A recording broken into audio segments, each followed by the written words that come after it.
Okay, so you've heard two success stories, but further to that, we've got a success story in the Boundary, and that success story is Midway. So Marguerite is going to tell you very quickly what Midway did to make sure their economic driver survived. Our COVID Talbot, as you're all aware, shut down Midway Sawmill. Interfor bought Grand Forks but didn't acquire Midway. An American businessman bought the Midway site, operated 2 years as a value added. Lumber market went down, his supplies were gone, so he shut the doors. The village of Midway sat there for 4 years with no taxes coming in. The properties went up for tax sale. Interfor bid on the mill site, the village bid on the log yard.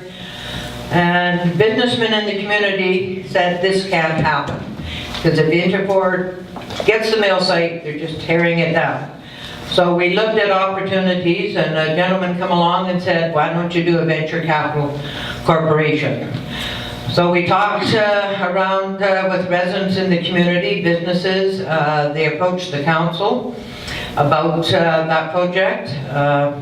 We went out to the communities in the Boundary as well as Grand Forks, talked to the residents about investing in the community to sustain the community and the other businesses, the schools, our health services. Investments came in, but not enough.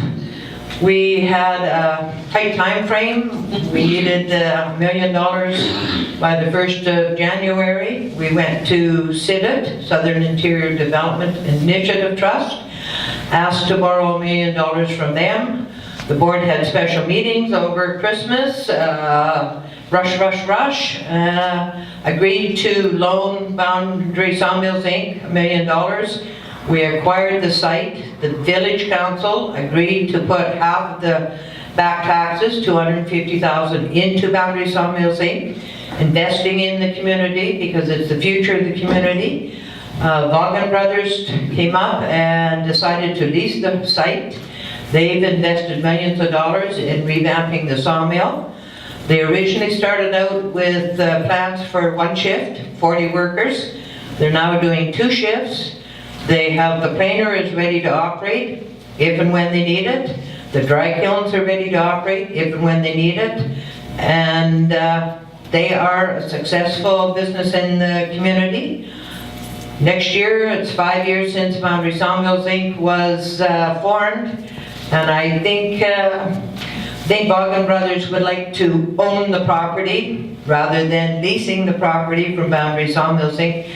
But as time goes on, we'll see what happens. But it was the residents of the community, a lot of seniors that invested. The biggest challenge was getting the banks to work with those people that wanted to invest their RRSPs and transfer on that. The local credit union was very, very supportive, but the banks were not.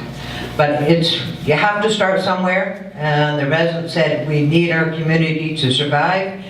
People from Osuyas to Christina Lake work the sawmill. And it's all the other added jobs with the trucking, the logging and that have come along and made it a success.